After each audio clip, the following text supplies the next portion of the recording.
Leadership is saying the same thing as many times as required until everybody gets it. And that is no different in today's episode, because strategies and tactics are a dime a dozen, but principles are the guaranteed way to get everything that you wanted and beyond. And I'm going to share in today's episode some of the guiding principles that have created all my success.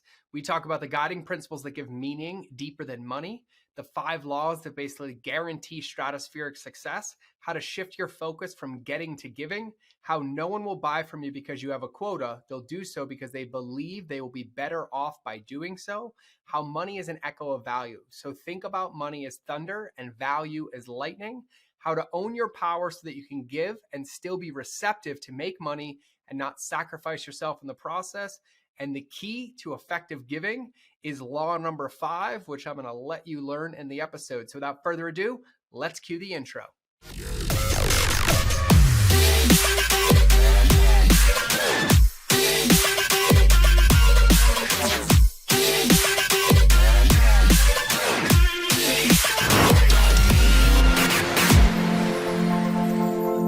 All right, everybody, welcome back to another episode of the Mind of George Show. And today, I'm beyond honored, and you already heard the intro of this podcast, but I've been doing this game of entrepreneurship for like 20 years in leadership coaching, but I'd say I'd be embodying what it means to leave a legacy, to value humans, to value relationships for maybe about 10. And today I have like what I would consider the godfather of the relationships approach, of the game of winning reciprocity. So today we have Bob Burg, who has been doing this for over 30 years.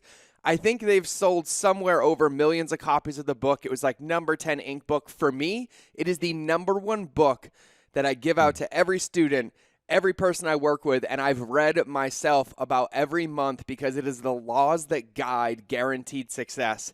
And so Bob is an amazing human being who decided to come share his time with us, his expertise with us. He has the Go-Giver book. He has his Go-Giver Academy, the Go-Giver podcast, but he is the man who eats, lives, and breathes the game of positive reciprocity and using it as a tool to be successful as an entrepreneur or any human in your life, because at the end of the day, we are stuck with each other, and we might as well treat each other good. And so this book is the guiding principles, the guiding laws for me, my team, and everybody I come in contact with. And so today I'm stoked. I am honored. I am excited to have the author on the show. So Bob, welcome to the show. Thank you, George. The stokedness and honor is absolutely mine. It's so great to be with you. I love it. The stokedness and honor. I love it. I love it. So for those of everybody listening to this, if you are unfamiliar with the Go-Giver, I'm going to kick you in the shins because I've talked about it, I don't know, probably 1,000 times. It's on 4 or 5 podcasts that we've done so far. But Bob, can you give everybody kind of an overview, just really like high level, like where the book came from, you know, where the principles, the guiding laws, like what guided you, and like what the Go-Giver is? Sure. Well, so the Go-Giver is a parable co-authored with John David Mann, who's a fantastic writer. I'm much more of a how-to. I'm step 1, step 2, step 3, so I'm pretty boring. But John's a great writer. It's a parable about a guy named Joe who learns a very valuable lesson. And this is really the premise of the entire book and the series. And that is that shifting your focus, and this is really the key, shifting your focus from getting to giving. Now, when we say giving in this context, we simply mean constantly and consistently providing immense value to others, understanding that doing so is not only a more pleasant way of conducting business, it's the most financially profitable way as well. And not for some way out there, woo-woo, magical, mystical reasons. Not at all. It actually makes very logical, very rational sense. When you're that person who can take your focus off of yourself and place it on helping others, discovering what they want, what they need, what they desire, when focused on helping solve or overcome their challenges and problems, when being focused on helping them attain happiness, people feel good about you. People want to get to know you. They like you. They trust you. They want to be in, as you would say, relationship with you. They want to do business with you if that's appropriate, and they absolutely want to be your personal walking ambassador. That is really the premise, the overarching premise of the book. Yeah, I love it. And you know what's interesting is when you say like they want to be your ambassador, they want to be your advocate. It's so interesting to me because I feel like what the internet did is it changed people's minds, and they think there's a different paradigm. And it's like, no, it's human beings. It's just faster touch Ah, points, right? thank you. Yes, And so exactly. the thing that I watched is like, because I've been in this game for a long time, it's like I remind people, I'm like, just because we have Facebook or Instagram or the ability to reach out and touch people faster doesn't mean the rules of the game go away. Like, say good morning back, ask how people are doing. And I feel like there's this dissonance. And so hearing you say it is extremely validating. Now, for me, one of the things that I love about your book is I found the Go-Giver and the story of the Go-Giver, like after I was already very successful as a Right. consultant, as an entrepreneur. And You were already doing these things it was, intuitively. and it was so validating for me. Like, it was so validating because in the world that we live in, which is, I think, nuts, and I would love your thoughts on this. I think it's crazy that still to this day, when I talk about those principles or reading the book, we're made like the scapegoats. Like, we're like, no, transact, upsell more, do this differently, increase average order value, but they do it all at the sacrifice of the human on the other side of it. Right. And right. so I would love to hear your thoughts on, like, you know, kind of the marketplace. Like, this book is an amazing tool. The concept is an amazing tool, but I find it's still in the most of the world that I run into, it's like trying to jam a square peg in a round hole. And I'm like, no, don't you guys get it? And so have you noticed that at all? Have you seen that over the years? Have you seen it shift into being more widely acceptable and celebrated now? Or like, what are your thoughts on that? Well, I mean, I think little by little, the world grows in consciousness, not as Mm-hmm. fast, as quickly as we'd like it to. Of course, I think any of us probably feel that way, but yeah, I think it's getting more and more in that direction. But it's a big world, and there's Yeah. people who have, we have thousands and thousands and tens of millions of years of evolution going on and getting into our DNA in terms of the way things are, right? So we're always, it's always going back to kind of rewiring, Mm-hmm. Yeah. our brains in a sense, right? So things do take time for that to happen. But here's the interesting thing, and I think you make this point as well as anyone, and that is, what John and I found is our initial adopters of the book were not the people who needed to read the book.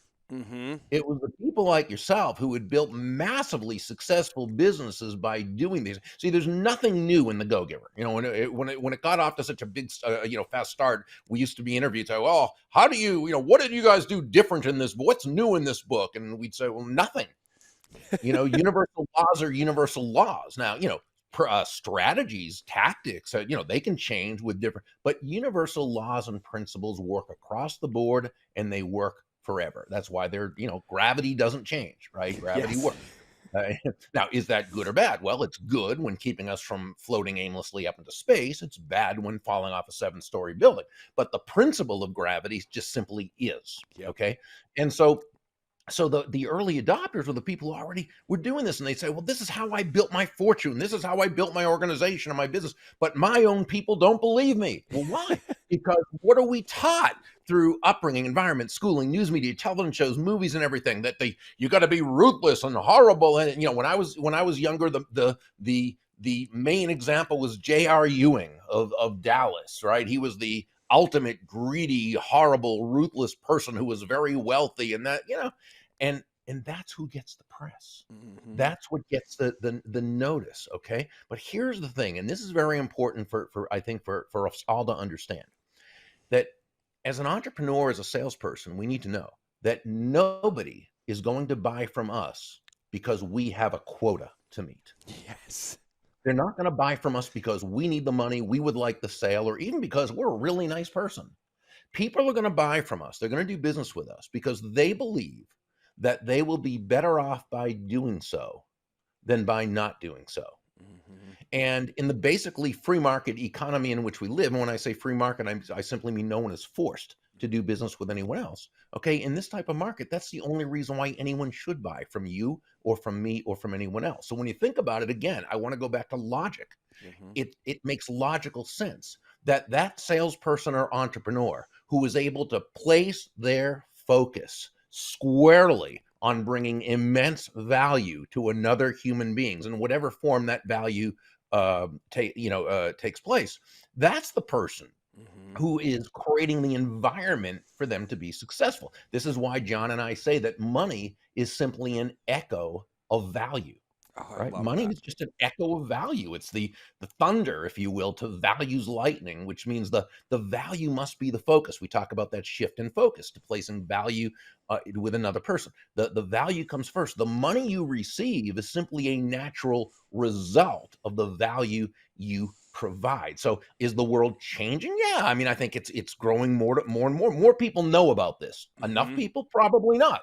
But that's why we continue to work on it. It's like leadership. And we know that top down command and control leadership is probably the worst way Yes. to run your company. And I'm talking about in terms of profit, not even in terms of just doing the right thing, in terms of profit, right? Yep. Because when you have an engaged, confident, meaningful employee, regardless of what they're doing, they're going to be much more committed to you, to your company, to doing the job they're supposed to do. The bottom line is going to go way up there. But yet, how many leaders today, leaders with air quotes, right? Leaders still do that command and control, make everybody feel horrible about what they're right. Yeah. So the world is a big world, and there's people who learn and begin to do it correctly, and there's others who it takes they are where they are, Yeah. and development takes a little bit more time. It's so funny you say that because, like, I was an active duty Marine for 13 years, right? So I was a staff Right. NCO. I had 65 Thank you for your Marines. service. Oh, of course, under my care in my last deployment to Afghanistan, and it's hilarious because I went from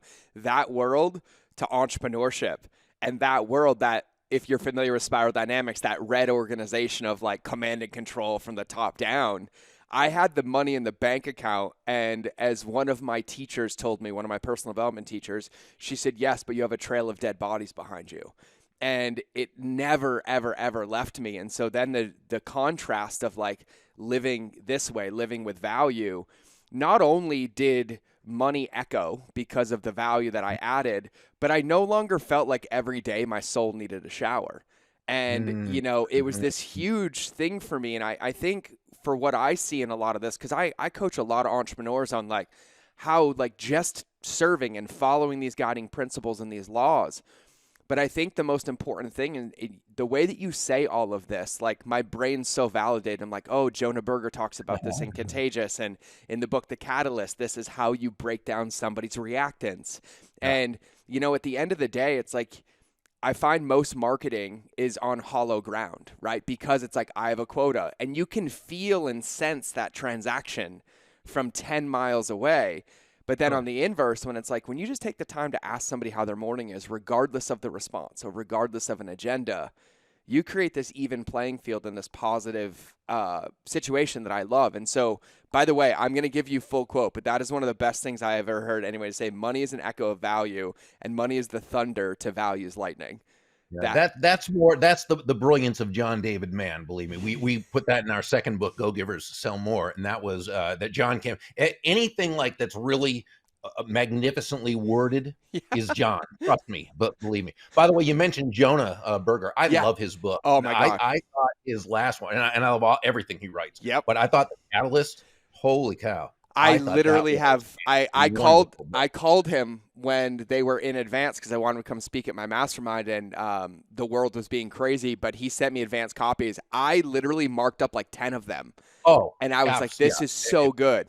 Because yeah. I'm like the bull in the china shop with words, and then my team makes them sound pretty. I'm like, but they get 10 minutes of me, ranting for a 2-minute takeaway. And so I think one Mhm. of the most important questions that I have for you, because this is the one I'm hit with so much, and it kind of ties together with what we've been talking about, is I get this, well, where do I ask for money, or how do I give, or how do I draw the line of giving value but without sacrificing myself? Because I have so many people that come to me and they're like, I'm doing it, I'm giving, but they're resentful and they're exhausted. And I was like, I tell them, and I would love your thoughts, I said, reciprocity is like a bank and there's an ATM machine. You can deposit all the money you want, but at some point you also have to be willing to make a withdrawal, because it's not just going to spit it in your face. And so I'd love to hear your thoughts on that.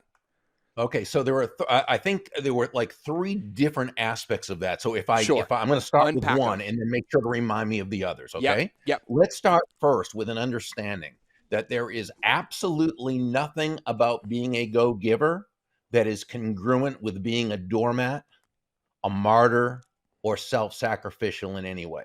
Absolutely not at all. Okay? It simply means your focus is on understanding that you are bringing value to another human being. Mm-hmm. Okay. Yep. As far as asking for money, I think this was the second part. Okay. Yep. That is simply a natural part of the sales process. Yep.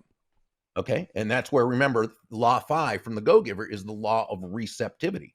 Well, what does law of receptivity really say? Well, the law itself says the key to effective giving is to stay open to receiving. Let's look at what that means. Okay. You breathe out and you also have to breathe in. It's not one or the other. You breathe out carbon dioxide, you breathe in oxygen. Okay. You breathe out, which is giving, you breathe in, which is receiving. Giving and receiving, and this is again despite the messages that the world gives us, which the world around us gives us horrible, horrendous messages regarding prosperity, money, business, abundance, the whole thing. Despite those messages, giving and receiving are simply two sides of the very same coin. Mm-hmm. They work in tandem. It's not an either or. It's not, are you a giver or a receiver? No, you're a giver and a receiver. Now, what you know, and you were alluding to this, and that is the giving comes first, right? That's a universal law of life. We plant before we harvest. We sow before we reap. We give before we receive. But when we've created that environment through our focus on that person, right? Mm-hmm. Now we need to allow ourselves to receive. And yes, we usually do have to ask for the order. That's fine. Ask for the order. So long as you've taken care of that person, you've discovered what they need, what they want, what they desire. You've been able to connect the benefits of what your product or service with their wants, needs, desires, goals, challenges, what have you, in an effective way. You're simply asking them to take action on something they've already said they want to do. So it's fine. It's very natural. I love that. I have a question deeper on that because you've been in this game a lot longer than I have. And this is a personal question, but also one I get asked a lot. When you look at my career, my life on a piece of paper, it's like, oh, I've accomplished everything I set out to accomplish. Like I have it all right on the outside. But on the inside, even when I give millions of dollars of value to someone, I still get the creeps in of like, can I ask? Are they going to say no or yes? Like, should I ask? And even with all the levels, I still always have that internal game. And so do you have some like guiding principles or tools for people? Because that game of it being on the same coin of giving and receiving, I feel like the receiving part is the least practiced part in the game of entrepreneurship. And so I'd love to kind of hear your thoughts if you have any tools for people on that. Yeah, it's also because, remember, as an entrepreneur, let's go back to just kind of humanity for a second. Yep. Most people, I think we're created this way, but whatever it is, I think most people want to feel as though they're making a contribution to life. Yes. Now, not everyone. There are some just people who don't care, and there are some evil people. But the majority is who I'm talking about. The majority of people want to feel that they are making a contribution to life. They're part of something bigger than themselves. They're bringing value to the world around them. Okay, it's what gives us purpose in life. It's what makes us feel good about ourselves in terms of how we've contributed to life. Okay. As entrepreneurs and salespeople, we tend to do that mainly through our business, through our products and services. That doesn't mean we're not involved in other causes, but we tend to bring that value, make that difference in the world through our products and services. Okay, so most, if you've noticed, most entrepreneurs who've accomplished great things, while they have certainly enjoyed the money that they've received, the money wasn't really their driving focus. And again, this is not some goody two shoes type of thing. It's just human nature. Yep. It's that accomplishment. It's that desire to be able to, right? Yep. And so because of that, and then you kind of now put together all the negative messages we receive about money from the world around us, like it's some horrible thing. Oh, people who are, rich, they got there on the backs of others, or they, again, there are bad people out there, sure, but most, no. Most of us, the only way we're able to make a lot of money is providing immense value to the lives of lots of people. So it's a very unconscious aspect of ourselves to have this difficulty with receiving. One of the greatest books I ever read about this. It was published in 1960. It was written by Dr. Maxwell Maltz, called Psycho-Cybernetics. It was the first book I'd ever read that really taught how our beliefs, which really are subjective truths, right? Not the truth, but our truth, right? How Yep. our beliefs really determine how high we can go, how far we can go. And it was wonderful in terms of. Now, here's something I recommend to people. While we touched on it in the Go Giver, we touched on it on a very surface level regarding receptivity. But there are people out there who they specialize in that prosperity mindset. People like Randy Gage, people like Bob Proctor and David Nagel and Ellen Rogan of Chicago and Ken Honda of Japan and Sharon Lecter out in Arizona. I mean, these are people who they write brilliantly, and they blog, and they have videos, and they have courses on prosperity. And I'm going to tell you, 98% of what they talk about is the mental game. Yep. Getting past the block. So my feeling is receptivity, or prosperity, if you will, same thing, needs to be proactively studied. So I'm always reading their blogs and watching their videos and getting their books and listening to their, right, because we all need to keep those same messages coming in, and we need to be able to get past that block, that unconscious block that pushes away that prosperity. And so that would be my advice. Study it and start learning it, because the garbage about the anti-prosperity garbage just comes at us from all directions, from everywhere. Yeah, and you know what's funny is I use the Go Giver principles as kind of like my get out of jail free card or my 911 card, right? It's kind of like I have one of those mornings where I'm like, the weight of the world is on me, right? The business deal didn't close. This employee quit. We lost that. Like, the paralysis comes, and I was like, what do I do? And then I am always like, well, if I just go talk to one person or add value to one person or do it. And so the Go Giver principles for me have literally kind of become also a lifeline for me, because Wow. it's the fastest way, to get unstuck. And like, I think what's so important, and I mean, you would speak to this all day. Like I told my team this morning, I said, it doesn't matter what level we get to, what level of revenue, what level of customers, the game is always going to have increasing resistance, right? Like that's how we keep winning. Sure. That's how we keep going. And I was Absolutely. like, so Well, it's like weights, right? It's like just weights. like I know that. you're a weightlifter, and you don't stop because you get to a certain. You either do more reps or you add weight, or both, what have you. But yeah, that's life. And so I love the Go Giver for that. So for people listening, it's like I get all the time like, oh, well, this happened. What do I do? I was like, well, pick one area and go put some momentum in, put some positivity, and put some reciprocity in. And I have a question for you about the principles of Go Giver. Like you wrote this book, you have it, but I always feel like a proud dad when I'm like out in the world and I see one of our products on somebody's back and they don't know it's mine, or I'm in the airport and I see it, right? And I think about the Go Giver. Since you wrote that book with him, has there been like a moment where you're like, holy moly, like that moment in my career, that moment embodied like everything that happened? And to give you an answer to kind of guide you a little bit, I'll never forget, I gave this keynote. There were 1,100 people in the audience, and I was the one guy that didn't have an offer. And I was like, no, I'm here to support you. I'm here to serve you.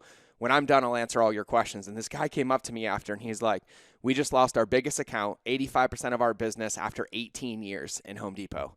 And I was like, holy, he's like, we have 3 weeks left. And so I sat down for like a half an hour and I was like, this is exactly what I would do. I didn't hear from him for 11 months. Randomly, I got an email that said, we're flying you to Chicago. And I opened it like, who writes a subject line like that? And he's like, I just want you to know we went from almost losing it to generating another $6 million. We want to pay you to come to Chicago. And it was 11 months, like no contact, no nothing. And all it was that day I gave him my email and I was like, and when this works, don't forget to reach out and let me know I can help. And it was really this beautiful thing, but I felt like it was the book kind of like embodied across the board. So do you have one of those moments or stories or something where it's happened for you? We've been fortunate to have a lot of people write to us and let us know how the book kind of changed their business, brought it to a new level, did this or did that. And, each time we receive one of those, it's as though to us, it's the first time. And, whenever John receives one, he'll forward it to me. If I receive one, I'll forward it to John. It never gets old. I never just, oh yeah, okay, cool. No, it's always, oh, wow, that is so great. Yeah. And so, yeah, I always take it as such an immense compliment when I see or hear something like that. Yeah, I would figured that you would. It's almost like you just let your children grow up into the world. Like my daughter's 16, and I was like, oh my God, she's gonna be out of the house in like 2 years. And I was like, oh, but then I'm also like, I can't wait to like see her accomplishments and like watch her there and like silently be proud. And I feel like your book is just these laws that make such a big difference. So I have a question kind of personally for you. So like you obviously live, eat, breathe this. You've been doing this for a long time. What excites you every day about getting up and living this way? Like, what excites you to be an entrepreneur, to guide people, to coach people, to live the principles? Well, I mean, I'm passionate about the message. Certainly, I Mm-hmm. believe in the message. It's sort of my way of bringing some value to the world. Um, and I feel as though it's something. While I certainly haven't mastered it, I've gotten, I think, very proficient at being able to do that. And I mean, I think when you can do that and you have a good income to be able to enjoy life and be able to enjoy some of the fruits of the labor, I think it's just a good feeling. It Yeah. excites me about getting up. I look forward to each day, and we have a certified Go Giver speaker program, so we have licensees from all over the world that they who are very successful in their own right, who now want to carry on that message and teach on it and speak on it. And so it's just, I think, my business partner Kathy Tajanel and I, we're just very committed to just continuing to expand the reach of Mm. the Go Giver. And I think we're both, John, who's my co-author, who's very much into the book and how it's doing and so forth. He's actually a professional author. I mean, so he's Mm-hmm. writing all these bestsellers with all these different people. I mean, he's so in demand. So he has his own thing, Yep. as well. And but so yeah, I mean, I think it's just feeling good about what you're doing, feeling good about making a contribution, and as long as it stays fun. I'm 63 right now, and I'm just going to keep doing it while I have fun with it. I love it. Well, you look amazing. So I'm gonna shift it because we got a couple minutes left to be respectful of time. So I have a really fun question, and this one I don't think I've ever been as excited to hear the answer to this one from somebody like you. I'll So, try not to disappoint. and I got to give credit because this was asked to me on a podcast, and I've been on like 2,000 shows. This is the only one that made me stop in my tracks. I'm like, I've never heard that before. So I framed it up for you. So here's my question: Yeah, really. if you could combine two animals to be your spirit animal, what would they be and why? Very easy. A dog and an eagle. And why? Okay, because to me, a dog is the ultimate. I love all animals, so Yeah. but a dog is particularly loyal and loving. Once they love you, that's it. They will go to the ends of the earth for you. They will do anything for you. Okay, so a dog and an eagle is to me liberty, Yep. freedom. It's calling your shots. It's living life on your terms. I love it. I love it. I said bald eagle and orca whale.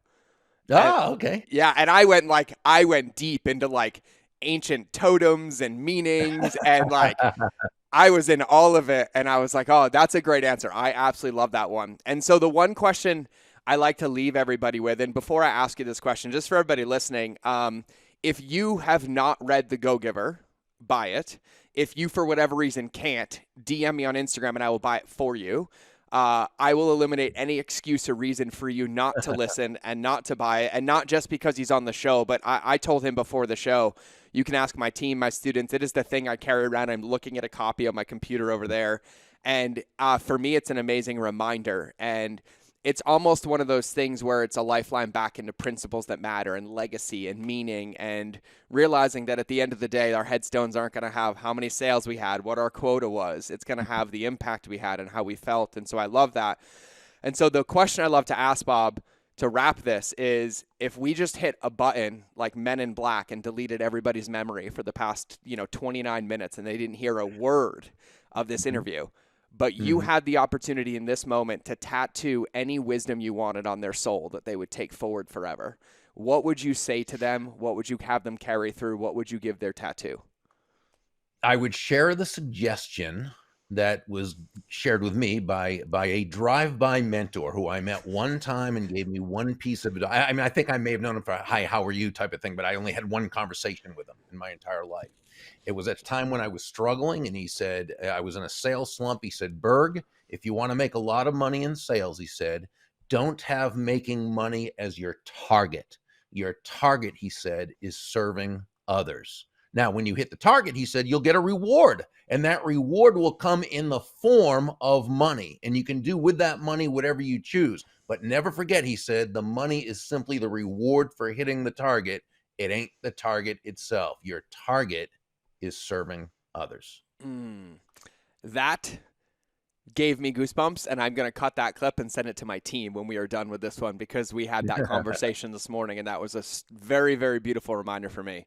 Oh, Bob, I want to be respectful of time. I knew, and I said yes to this because I was like, I'm just going to have him on 10 times because I'm going to make everybody love him so much. So everybody listening to this, we need to go bombard Bob with all the love and feedback from the show as possible on all the socials. The best website to find him on is Burg.com. It's B-U-R-G, right? Right. Burg.com. You can check the Go Giver. You can see all their stuff. They have the Go Giver Academy. He has the podcast. He has the book. But go share your biggest takeaway with him. Let him know, and then really kind of coerce him. Be like, hey, we want you again, and we can get him back on the show. I'll hit up his assistant. Anytime. Yeah, You're awesome. I, from the bottom of my heart, Bob, just wanted to say thank you for two reasons. Number one, for sharing your gift of time with us today. And number two, for being willing to do the work that you do, to lead from the front, to write a book and the principles like that, and to constantly be a lighthouse for people, because it makes a difference. And even on the days like this morning, full disclosure, I cried on my way to work. My wife and kids are out of town. It's been a rough couple of years. And I literally looked at it. I was like, I'm interviewing Bob today. And I was like, way to plug me back into like what matters. And I was like, I'm going to get off this. I'm going to go serve. I'm going to get back into it. And so I just wanted to thank you from the bottom of my heart, because I don't know if you will ever fully understand the distance that your ripple has traveled, but it has. And so from the bottom of my heart, I just want to say thank you. Wow. You just made my day. Thank you so much. Of course, my friend. Anytime you have my number, you call me, I will drop you notes and confidants and thanks and anything across the board. So thank you for being here. We did it. We're on time. I'm a minute over. I want to stop now. So for everybody listening, thank you for listening to another episode of the Mind of George. So go check out Bob, get the Go Giver, go to Burg.com. And like I said, if you need a link to it, if you need help finding it, shoot me a message on Instagram and we will help you. Bob, thank you from the bottom of my heart for being here. Thank you, my friend. Thank you. All right, everybody else, you know what it's time to do. It's time for me to stop bumping my ridiculous gums, and it's time for you to listen to the outro. So remember that relationships will always beat algorithms, and I will either see you in the next episode or you will hear me in your earballs. But either way, have a blessed day and go serve some people's faces off.